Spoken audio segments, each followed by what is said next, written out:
We are joined by a very special guest today. It's Katie Woo from The Athletic, and most importantly, the potential Big 12 champion Arizona State Sun Devils. That's right. That's right. And I have waited, I don't know, my whole life for this. So not to be dramatic, but my mood at the winter meetings, which start Sunday, will be directly correlated to if ASU wins the Big 12 championship game on Saturday. If they win, you can expect some really good work from me. If they don't, I might not even go. Well, you're in a safe place for that attitude because that's kind of how we operate here. Winter meetings. Is it in Dallas or Arlington? Actually, Dallas, I think. It's actually Dallas. Actually, Dallas. I kind of screwed up on that one. We were kind of like, we're not doing it, but I love Dallas. I lived there for a year and a half. Maybe I'll just panic and buy a flight. We'll see. Probably won't. Katie Woo, I want to talk to you mostly about life. We'll start with your early years and we'll work our way up. But I did want to talk the NL Central, everyone's favorite division. You know me, I play for clicks, so I said, let's do our Central division. But honestly, part of the genuine excitement around it, besides being baseball losers, is your Cardinals. And this is part where I got the initial idea. You know, I was reading my tea leaves at first. I was like, wait, there's some money coming off the books. Like, these are the Cardinals, right? These are the proud St. Louis Cardinals. You've lived in St. Louis for a while now. This is our team. The Rams are out. Like, let's figure this out. The Central's available and there's free agents to have. Let's move a couple pieces. And I was like, ooh, could they be? I've been looking for a Corbin Burns team for a while, and I can't find it. And I keep going through NL Central teams where I'm like, wait, will maybe St. Louis put their chips in, or will the Cubs? The Cubs have tormented me more than St. Louis because I have no clue what they're doing. The Pirates, they told us they were going to buy at the deadline, and they've DFA'd one of those players, and IKF remains, story of my life. And the Brewers just find a way to win the division. So, as you can tell, I just chugged a coffee and I'm running a little hot anyways.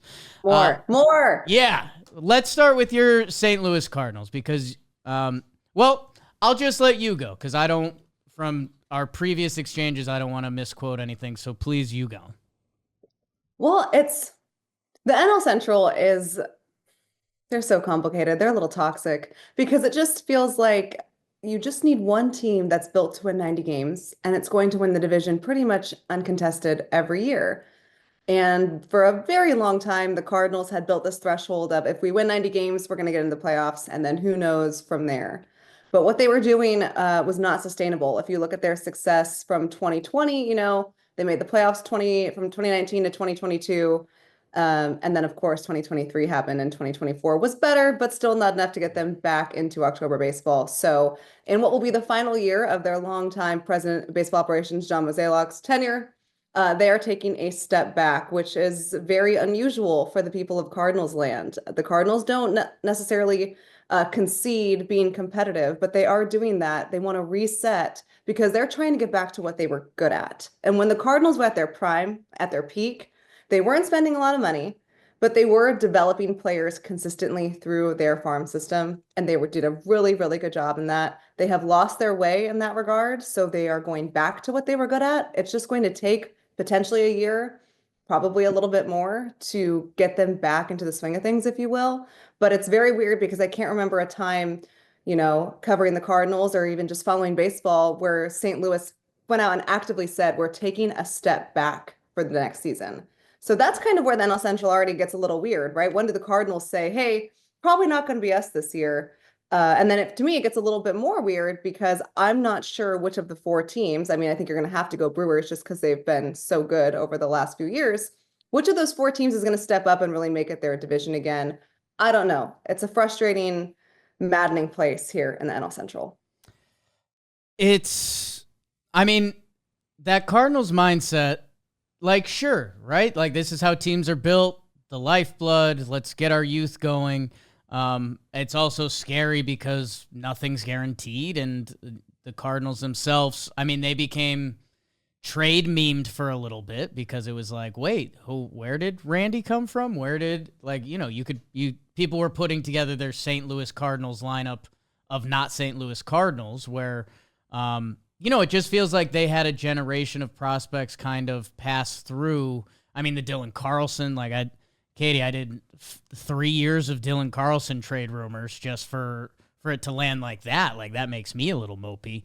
But there's also pieces here. Like, I loved watching Mason Wynn play. Like, every time I got to see him, I was like, wait, that dude, he plays with like a little football, like dog energy out there. I love that.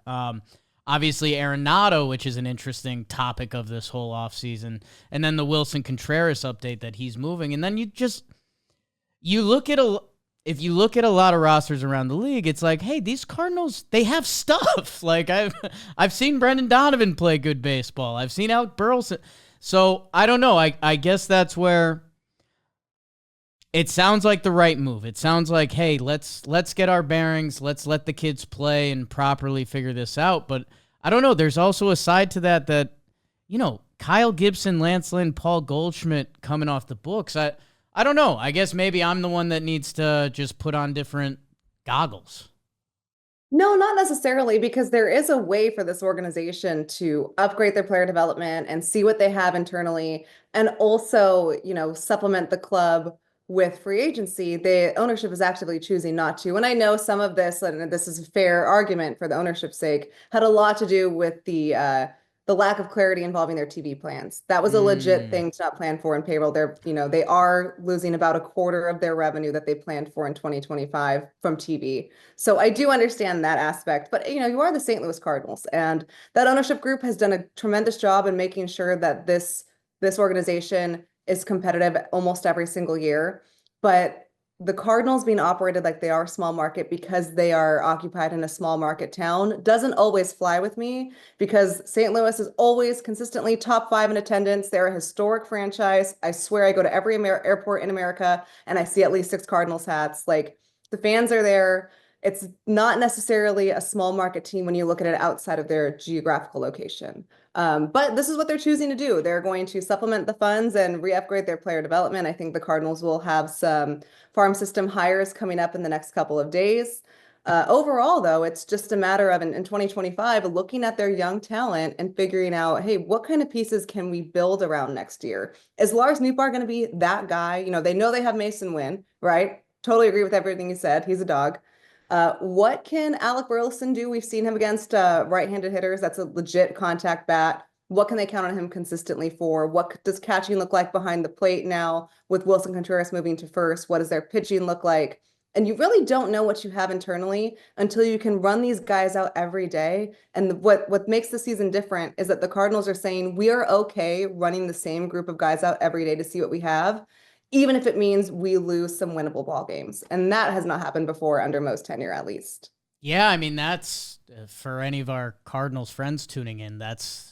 Those are words that fan base hasn't heard since I don't know, like ever. Right? You don't hear the Cardinals, and they're not planning to rebuild. And I kind of made fun of them for that until I fully understood what they were doing. I don't think it's a full rebuild teardown. It is a reset.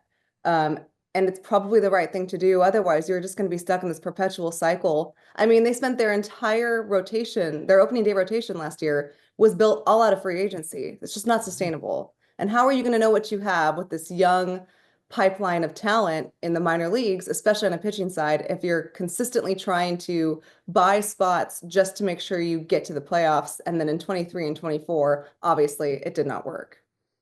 What are the hesitation in my voice is you're a real person in baseball. Like, you talk to people in the front offices and stuff. That I guess I wanted to ask, like, what are the odds Nolan Arenado actually gets traded? But I don't know where your boundaries are on, like, talking about that. Boundaries don't exist. Now we're talking. That's I'm just kidding. But boundaries do exist. They do exist. For Nolan, it's so complicated because it's not like this is a cut and dry scenario, right? There are 2 things here with Arenado that we have to remember. He has a full no trade clause, and he's still owed about $74 million through 2027. This is a guy who's turning 34 and has had 2 down years offensively. I still think he's an elite defender and obviously a brand name, So I do think there is interest around the league. I've heard it. What we don't know is, what teams would he approve or waive his no trade Right. clause for? We know he's looking to play for a contender. I think there is motivation within the organization to move him because you're clearing so much salary off the books. But in almost any ideal situation, I think the Cardinals are going to have to pick up some of that salary anyway to trade him. So my inkling and the people that I've talked to, I would say it's 60-40 at this moment that Arenado gets moved, but I think we'll have better clarity on what his market looks like come the winter meetings. Basically, whenever Juan Soto signs, we'll see the domino effect. The teams that missed out on Soto can pivot to the next best thing. That's probably going to be the third base market. You're thinking about Alex Bregman, Willie Adames if he decides to switch from shortstop. And then you're looking at Arenado or maybe an Alec Bohm situation with the Phillies. So right now I'm going to 60-40. Either way, it's not, I think how either party would have wanted this tenure to potentially end. It sucks. I think Arenado coming in 2021 put a jolt in this franchise. And I think about this all the time. I think about 2022, what that club could have been with Goldschmidt and MVP, Albert Pujols, 700 home runs, and one really bad ninth inning in the first game of the wild card series kind of just ruined everything. Insane. That how that whole thing went down with health. That was insane. And was that the first year? That was the first real year of the wild card, right? Or was it the year? Yeah, that was, I think, yep, it was because they were in the wild card in 21 and lost on a Chris Taylor walk-off. Crazy. Tragedy. Silly game we like. Final two Cardinal ones. I mentioned some young guys for the Cardinals. Whether Victor Scott, Jordan Walker has been an interesting exercise. I was gonna say Cardinals young pitchers. I'm not familiar with too many. Right now the rotation looks like Gray, Fetty, Michaelis, Matz, and Palante. I guess give me who's gonna be the young Cardinals player that, okay, if we are gonna do this and we're the Cardinals, we're gonna let some of the youth play. Who's the one young guy that we're going to be hearing about either at spring training or next year that we should be excited about? And the other one I want to know is who's the sneaky Cardinals free agent that Cardinals fans are talking about? This guy's a great fit for us. Okay, let's start with the young pitcher. I think the Palante deserves a lot of credit for what he did last year, and I like him. Yeah, he's cool. He's funky, deceptive. It's a cool name too. It fits. Yeah, very this. Yes. Right? Yes. Yeah. But I'm gonna go with Mike McGreevy, who was their 2021 first round pick. He debuted last year, made some changes in AAA last year and came up and was dominant. I mean, his last three starts to end the year, I think people were like, where has this guy been? Why didn't the Cardinals call him up earlier? And they will definitely have plans to use him in 2025. He's just a chill, funny guy. Great quote. That's not why I like him, but that does play into his overall stock, right?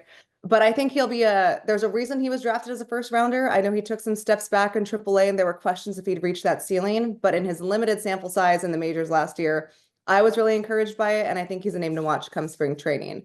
Cardinals free agents, I would like to, usually we're talking about not necessarily the top guys in the market because, St. Louis doesn't really do that, but you're looking at maybe the B tier.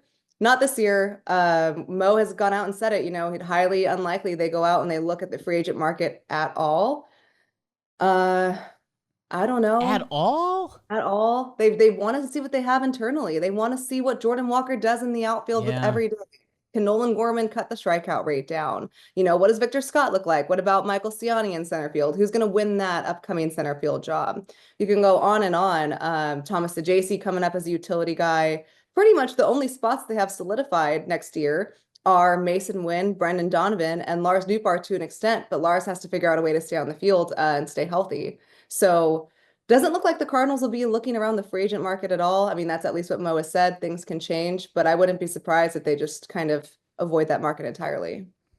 Yeah, just it blows my mind a little bit, and maybe that's just spoiled Yankee culture a little bit, but it's the St. Louis Cardinals. I still don't fully believe it yet. I feel like there's going to be the cheeky, we got this guy for a good value, and maybe the I feel like there's going to be a week of spring training that's maybe these Cardinals are actually back. And I'm kind of excited for that. And I'll probably be reading your article on The Athletic about it. So that's the good news. This is the division. This is the division for surprises. We are getting ready as the postseason continues inside the warehouse walls. Blitzball Battle 5. We've got two-time champion Forgotten Rotten, the 2 seed, taking on the 8 seed in hook line sinkers. We saw a very good hook line in the last game. Well, let's say very good Drew Davis with Trevor Plouffe. The bat has kind of gone missing, if I'm honest. I think it's time we see him show up. It's still hard for me to pick against Forgotten Rotten in this game. I don't know how much Old Man Dan's arm can stand up to it. Trevor's going to figure it out at the plate. We know he can pitch. Shelfie's been solid this tournament. It's Forgotten Rotten for me, guys. I also think that the amount of games is going to be either a positive or a negative. I'm not sure yet. I'm picking hook line. I've got Forgotten Rotten. I think Trevor Plouffe is pissed and embarrassed. In the batter's box, where he allegedly played for 8 seasons in the major leagues. Allegedly. That's where he made his money. Trevor Plouffe, live up to your own bravado. We will see you later today. Blitzball Battle 5 inside the warehouse. Well, I feel like we should talk about the Brewers, but I feel like the Brewers story is almost the same every year. Maybe we will, because they deserve more respect because they've kind of been the class of the division. Now, they are probably losing Willy Adames, who was, a huge part of their team. Well, another part of this that I thought would be cool, but if you don't think it's cool, whatever. If you wanted to shout out a person from the Brewers that maybe people could follow, whether athletic or not athletic, that you're like, that's kind of your Brewers go-to person. But I guess with the Milwaukee Brewers, what should the conversation be besides, hey, they've got young guys that play defense and a couple of them hit, and they always pitch? Well, the thing with the Brewers last year was that they were just super athletic. And there was a lot of reason, I do think the Brewers are kind of just casted out, doubted. I don't know why, because they pretty much own that division, at least since I've been in the NL Central. And if they can keep up that athletic, embodiment next year under Pat Murphy, who did a heck of a job under some really not great circumstances to start the year, then yes, of course, losing Adames, that sucks. He was so dynamic in that top part of the order. And there's always going to be questions on if the Brewers trade Devin Williams. But what Milwaukee does really well is they find talent to mix and match, and it comes up from their farm system as well. And Pat Murphy puts it together, and they just do the things that good baseball teams do. And it sounds so simple, right? But watching them work their walks, be selective in counts, steal bases, take advantage of little mistakes, it made sense why their record was the way that it was, because they just played athletic, good baseball. So I don't want to diminish losing Adames, maybe Devin Williams, those will be big pieces, but every year the Brewers do this. I mean, last year was Corbin Burns, and everyone was like, oh, nope, it's not going to be the Brewers' year. It was very much the Brewers' year in that NL Central.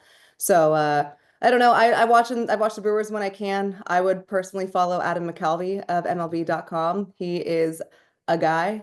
He's wonderful. He does a great job over there. But I'm still, if I'm picking a front runner for the division, it's not like outlandish to say Milwaukee. It's always Milwaukee. Yeah, they've kind of earned that credit. Like last year was the test. Like trading Corbin was like, okay, if they survive this, and they did more than that. Like Joey Ortiz, who people thought was the throw-in of the trade, he could be the gem of the trade and probably their starting shortstop.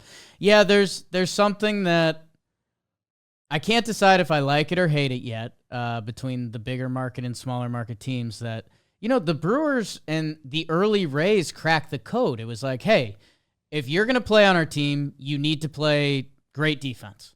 Like, that's where it starts.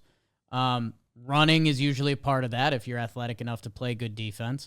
And then any hitting we get is bonus, and we're going to pitch the hell out of the ball. That is a formula to get you over 500, and then a lot of those years get you into that 90s wins category that with the expanded playoffs is all you need right now. That you look around their diamond, and it's a lot of very good defensive ball players and guys with the potential. It's like, okay, Garrett Mitchell, who are you? Are you great? Are you the top 25 prospect that went missing for a while, and now you've actually played a little bit of good baseball? That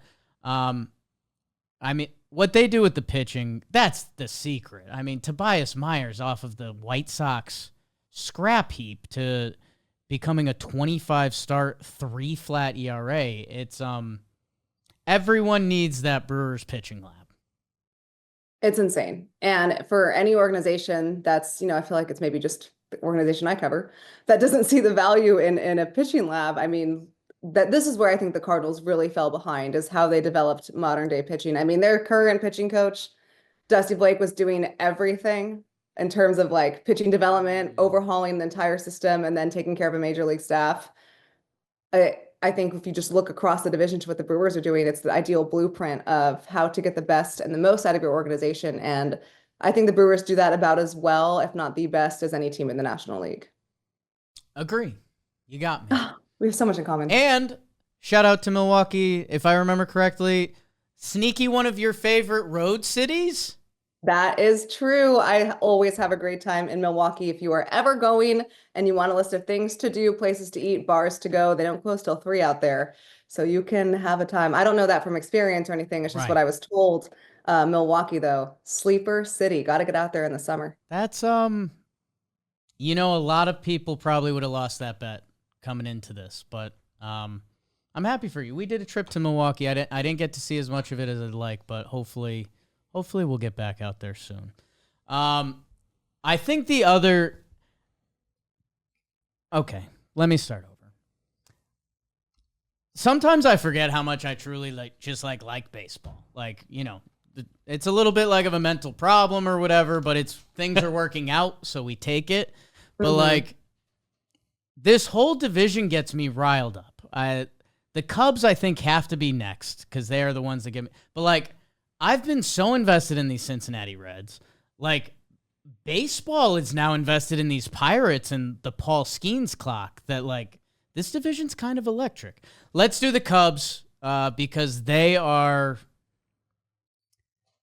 Cubs fans and Seattle Mariners fans have a genuine reason to not like me currently because I'm so frustrated with both those teams. I just don't get it.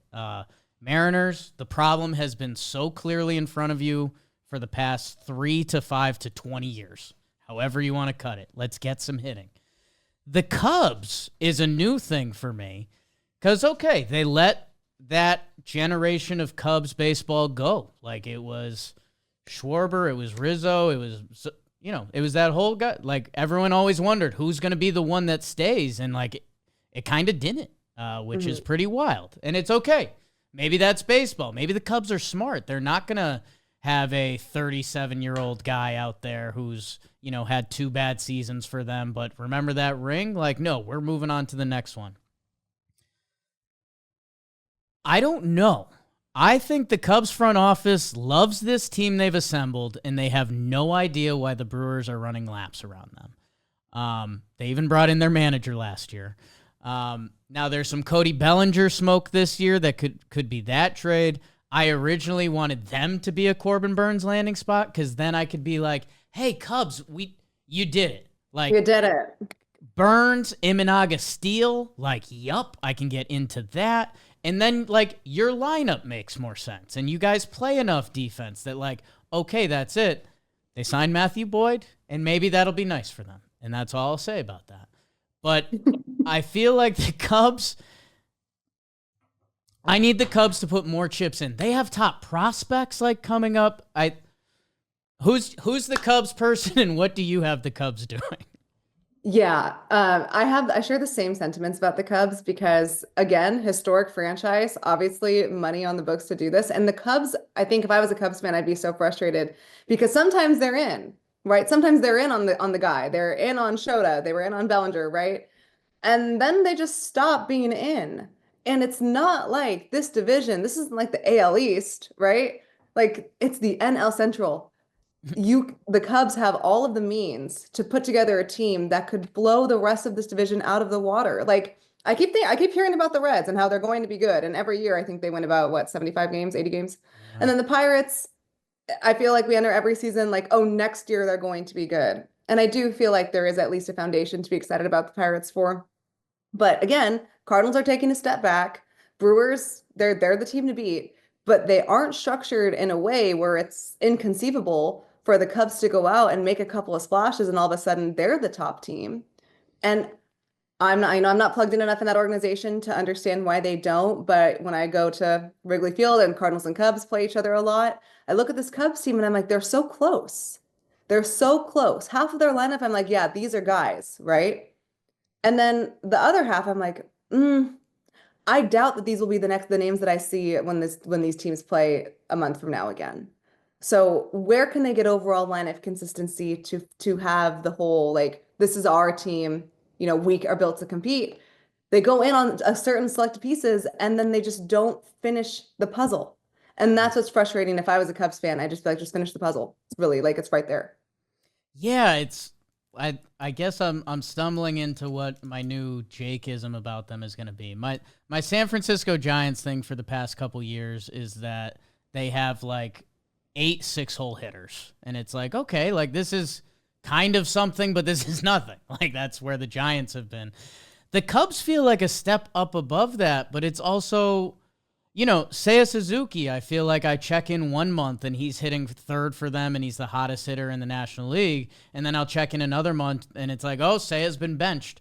And I don't know. There's something to that doesn't fit the storyline of a baseball season and win streaks that I don't know. I'm very interested to see. The Cody Bellinger trade feels like there's enough smoke there and money there that makes sense for them to move on. But my biggest concern, if I was a Cubs fan, is that this front office very much believes in what they're doing, that they're not going to do a chips in move, that they're going to, no, we like this team, let's roll it out again.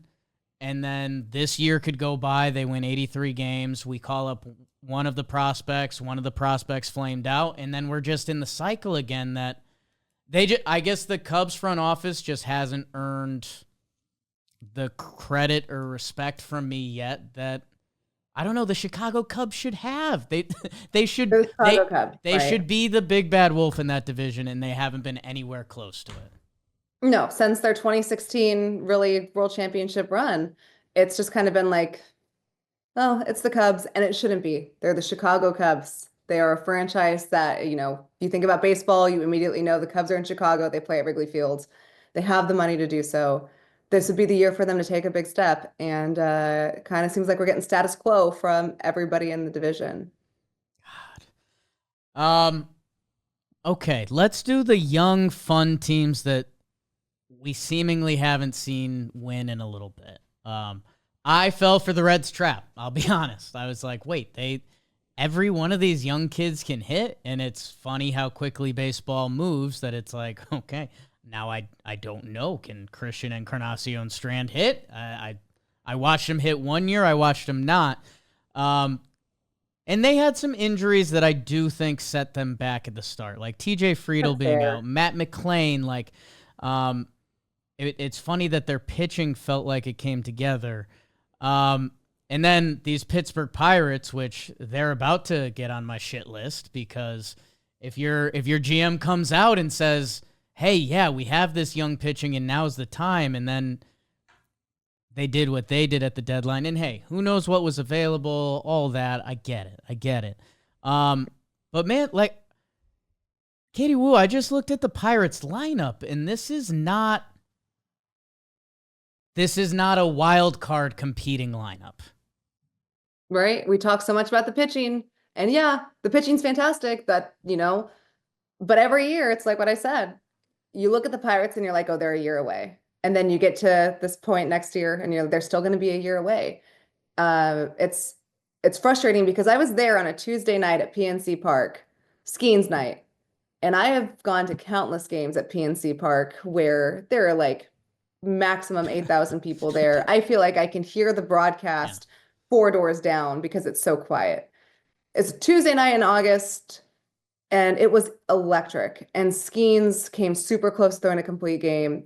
And just to hear how that park responded to good baseball and getting behind a player that is just, lighting up the game, I was like, this could be Pirates baseball again.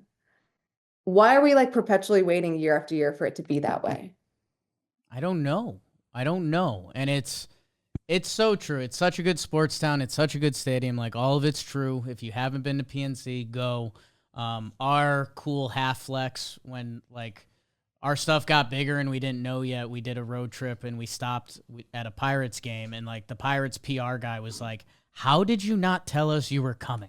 Like, they were still, I mean, again, I think this is 2021, so they were 2 years away from being a year away. But like, God, that fan base wants anything, and they have something. Not only do they have something, they have like the second coolest thing in the sport right now. Like, besides Shohei, Skeens is the guy. That I don't even know. Like, are there trade rumblings? Are there free agent rumblings? Like, this IKF, Brian Reynolds, O'Neal Cruz, Joey Bart currently listed as the cleanup. Nick Gonzalez, Nick Gonzalez, Hive raise up, sure. Andy Rodriguez, Ke'Bryan Hayes, Josh Palacios, Billy Cook is listed as the first baseman. It's a very Pirates lineup. But the pitching, Mitch Keller, Jared Jones, I don't know. I hope we come out of this offseason and there's the one or two Pirate signings that were like, okay, here's the return of Josh Bell, fantastic, but have him hit sixth. I need them. The guy that I constantly have thought would be a fit for them is Brent Rooker. The A's should be asking for a high price tag, but okay, if he's a DH only, that's fine. Like, slot Brent Rooker in because his numbers stay with anyone, but I don't see them putting their chips on the table. It feels like they're going to wait for Termarr Johnson and see what happens. And so frustrating. So frustrating. It is. This whole division is just so maddening. I liked what the Pirates tried to do at the trade deadline. It didn't work out. Okay. But for the first time in a long time, they were like actually in it come July. They added. Right. And they added. So I thought that was like a good step. But to me, what's really going to solidify if the Pirates are serious about taking that next step is if they do something in the offseason. We haven't heard anything. That's probably because everyone is so focused on Soto, and obviously are not going to be in that market. Right. I don't know. You know, go out and say that. Hot take alert. Yeah.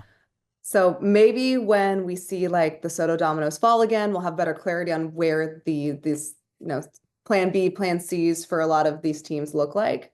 I would really like to see the Pirates I would like to see every team in the NL Central just take one step forward.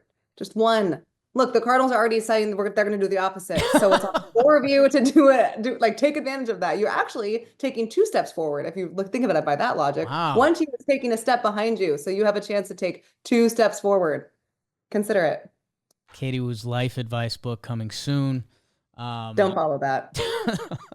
Are you going to tell me to quit the Reds, or am I going to be bought back in and be, my darkest nights being like, well, Hunter Green, Singer, Lodolo Martinez can work, and Ellie De La Cruz, okay, he stole 67 last year. I don't know. I already know in my heart of hearts, like when spring rolls around, I'm going to be like, I kind of like these Reds again, and I feel like I'm going to be hurt by that. See, this is what toxic relationships do. Because I too looked at the Reds lineup and their rotation, and I was like, these are some young guys that can ball. Am I back in on the Reds? And I don't want to be labeled a Reds hater, because I do think they play some fun baseball. It's just in the 5 years I've been in this division, I haven't seen them play like good baseball consistently. So I would like to see that. You hear about the talent. I think the Brady Singer trade made sense for both the Reds and the Royals. They both got pieces that they needed. I like Hunter Green. He's a guy for me.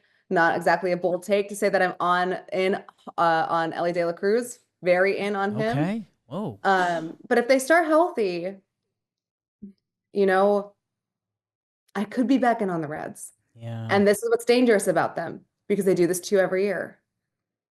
Yeah, and it just feels like the Brewers are just gonna make the relay throw in the 8th inning and then get the insurance run and they win. Like that's every Reds Brewers game I've ever seen. is the Brewers make the defensive play to strand 2 runners and then they get an insurance run on a bloop single. It's, I don't know. I need Jamer to bounce back because I liked him, and he kind of has an every other year thing. We'll see. And yeah, the Hunter Green, every time I see his stat page, I'm like, wait, it was that? Like, it happened. It was 275 over 26 starts. Like, he arrived last year, and I think it was just one of those weird things, because if you had told Reds fans or baseball people that you were going to get the Hunter Green season, never mind Nick Martinez, even Andrew Abbott, like, you'd be like, okay, so it happened for the Reds, and here they were. Did they finish last? Second to last to the Pirates. Yeah, it's your typical Red season. Now, maybe the Terry Francona era is the jolt they need. That is a pretty significant change. I like that. I liked it. Oh, I'm back in. You've done it. See, there it is. You've done it. There it is. Oh, my toxic relationship. But it's Terry Francona. I can be toxic with I know. that. No, I mean, if I was looking as like a Reds fan looking to get hurt again, I wouldn't fault anyone for being excited about Terry Francona. I'm excited for Terry Francona, and I don't follow the Reds really at all, so I get it. However, we've seen this story before. Yeah, okay, I'm all in on the Reds. Yeah, I mean, I'm just going to Bruce Bochy this whole thing and just be like, yeah. Not a bad strategy. It worked. It worked for Texas. They got their old man. That's how it's going to work now. Katie, what else you got? Any other baseball thoughts that Chris Rose hasn't gotten out of you on baseball today or anything like that, or general off-season thoughts that you find yourself looking for a platform like Wake and Jake to get them out on? The platform for morning baseball, Wake and Jake. Yes. This is... one thing I'm a little interested by, and it's not really, it's just like an observation. Sure. There's some activity in the Scott Boras pitching market. Okay. And I wonder if people saw what happened with Blake Snell and Jordan Montgomery last year and were like, hell no, because it's been surprisingly active, and we're seeing just how valuable starting pitching is. Matthew Boyd getting 2 years, $29 million. I get a lot of questions on why the Cardinals aren't entertaining trade offers for Eric Fetty. And I think it's Eric Fetty's making $7.5 million next year. That is nothing in this market. So of course the Cardinals are going to hang on to that. It makes me wonder if there's now a market for Steven Matz, who is owed $12 million this year. Lefty, coming off 3 years of injuries, but they've all been different.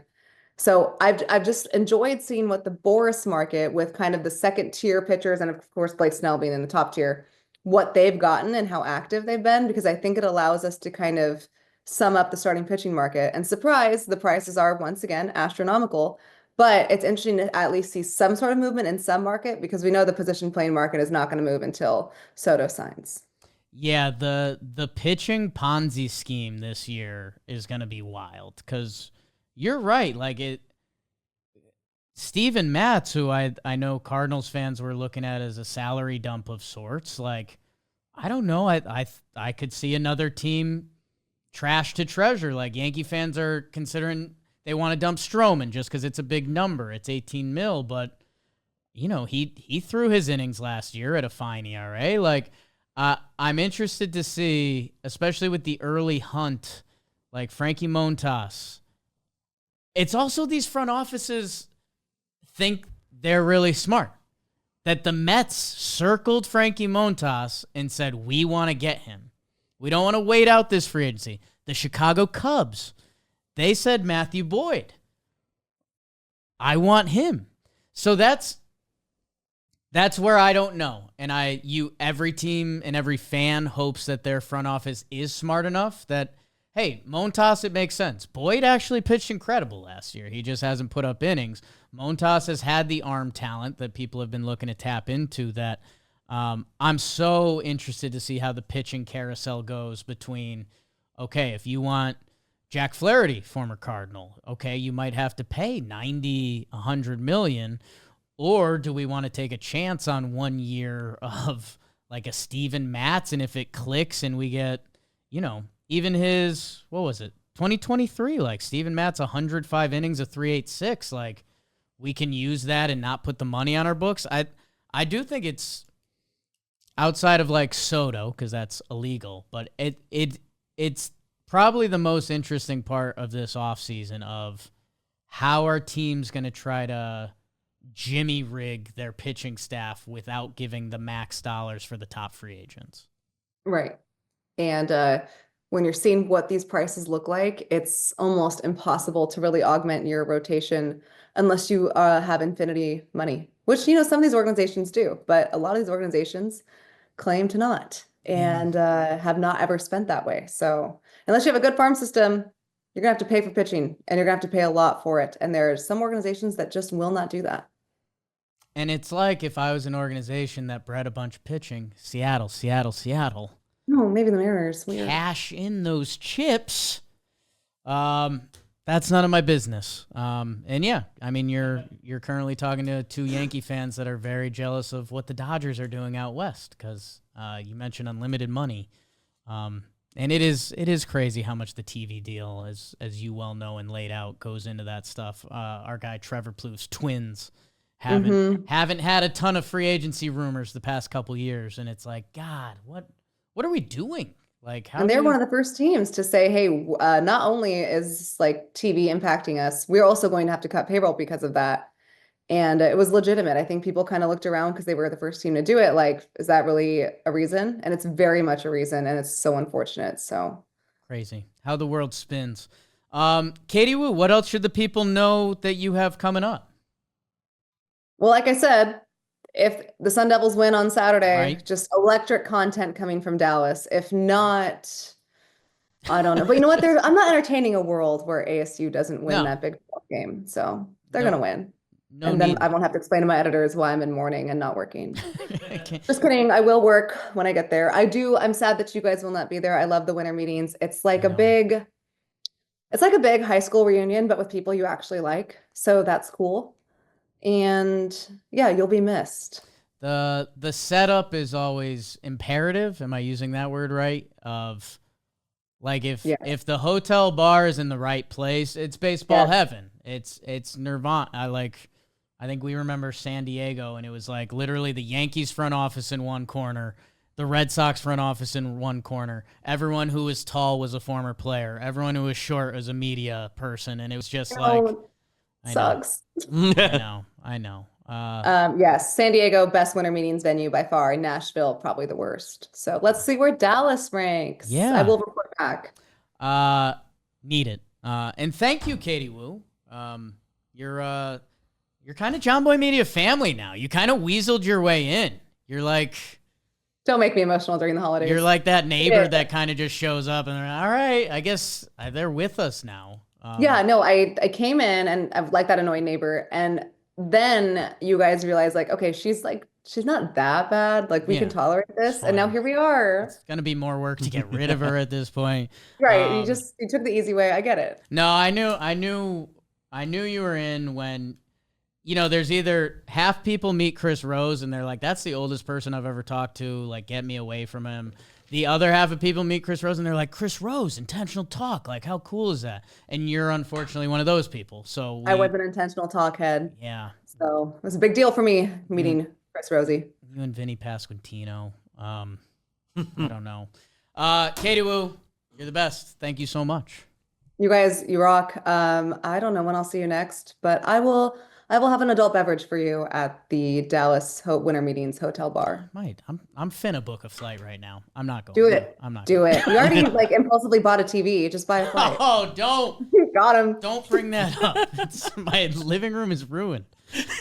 End the show. Talkin Jake is a production of Dan Patrick Productions, John Boy Media, and Workhouse Media.